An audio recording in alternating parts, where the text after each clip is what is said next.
Ketemu lagi dengan saya, Hidayatul Zahra di channel YouTube. Kamu tahu nggak sih? Nah, pada video berikut ini, saya akan membahas tentang tips public speaking. Teman-teman pasti pernah kan merasakan ketika presentasi di depan kelas merasa grogi dan merasa ketakutan? Nah, berikut ini adalah tips public speaking yang baik dan benar ketika teman-teman presentasi. Simak video berikut ini ya sampai habis.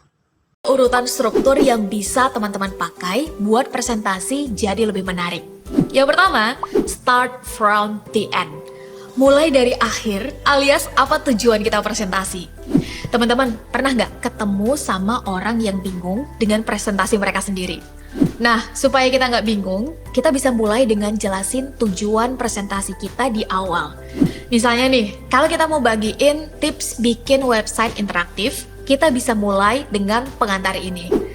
Nah, ini salah satu jurus rahasianya teman-teman. Mayoritas kita membuat presentasi tujuannya adalah ingin nyampein sesuatu. Padahal, strukturnya akan jauh lebih menarik kalau pertanyaannya dibalik. Kira-kira manfaat apa ya yang didapatkan oleh penonton setelah mengikuti presentasi kita? Apa manfaat dari presentasi ini buat mereka? Contohnya, kita bisa kasih manfaat konkret kayak begini dari tips website interaktif yang bakal dibawain. Well, setidaknya trik ini bisa ngebuat penonton punya alasan kuat nih untuk tetap stay, minimal sampai inti presentasi kita tersampaikan. Selanjutnya, kita masuk ke urutan kedua, yaitu kenalin alur pembahasan presentasi. Kira-kira dalam 10 menit ke depan nih, apa aja subtopik yang akan kita bahas?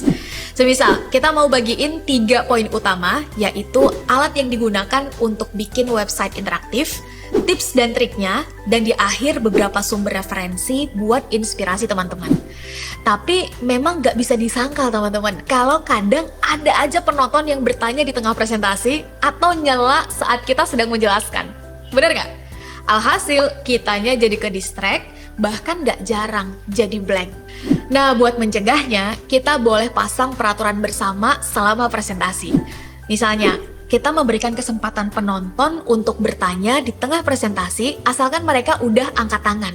Atau mereka boleh kasih pendapat di akhir presentasi. Dan gak hanya itu teman-teman, kita boleh banget kasih imbauan singkat agar tidak main handphone selama presentasi sedang berlangsung. Sampaikan bahwa itu semua untuk kenyamanan bersama dan agar suasananya kondusif bagi semuanya. Nah, dari sini penonton bakal tahu perilaku apa yang kita harapkan dari mereka. Oke, kalau penonton udah tahu apa yang bakal teman-teman bahas dan aturan yang berlaku selama presentasi, terus kita harus gimana Kak Ser? Nah, teman-teman bisa pakai teknik hook atau pancingan yang menarik untuk mulai membawa penonton masuk ke inti presentasi. Jenis hook ada banyak banget teman-teman. Mulai dari contoh kehidupan sehari-hari, berita terbaru, pertanyaan yang melibatkan penonton, sampai data-data yang mencengangkan. Kita bisa pilih yang paling relevan dengan topik. Kalau pakai contoh presentasi website interaktif tadi, kita bisa pakai hook dengan bertanya ke penonton kayak begini. Jadi, mereka bakal relate sama kehidupan sehari-hari dan tahu kalau topik kita mudah banget untuk diterapin. Terus, kalau udah bikin struktur presentasi yang rapi dan menarik, gimana caranya biar penonton tetap fokus sama topik kita, Kak Ser? Nah, di sini teman-teman bisa pakai teknik storytelling.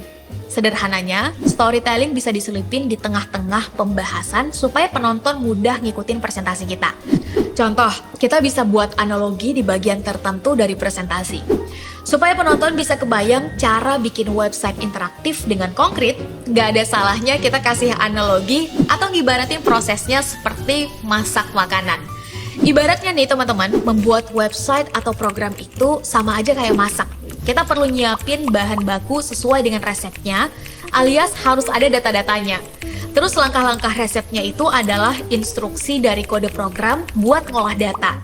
Hasilnya, kita bisa punya output program yang diinginkan atau makanan sesuai dengan resep. Dengan menggunakan teknik analogi ini, penonton bisa lebih punya gambaran soal konsep abstrak dari pembahasan kita. Nah, kalau mereka udah gampang ngikutinnya, kita bisa coba jurus storytelling yang kedua, teman-teman.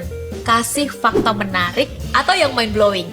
Semisal, ternyata 5 dari 10 skill yang dibutuhkan dalam 15 tahun ke depan mensyaratkan kemampuan basic coding.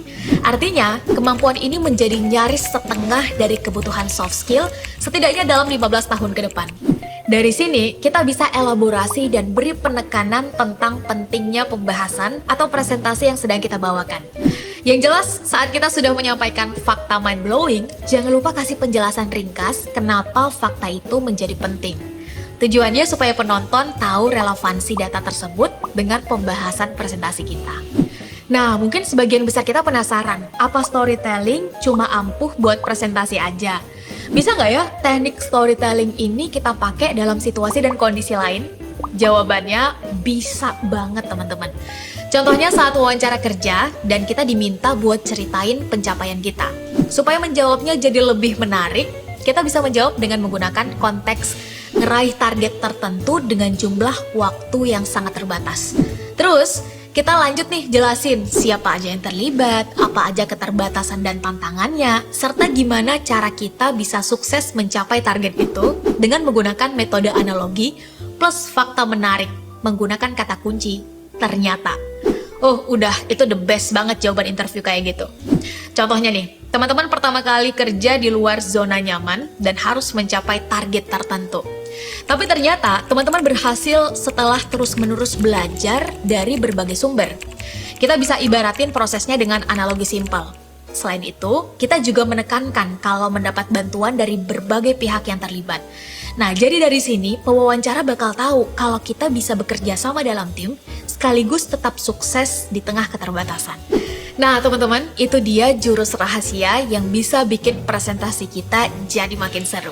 Tapi yang jelas, karena presentasi ini adalah skill teknis, maka kunci biar kita presentasi makin menarik adalah practice makes us perfect. Semoga teman-teman bisa terapin tips-tips ini buat sukses di kampus maupun di tempat kerja ya.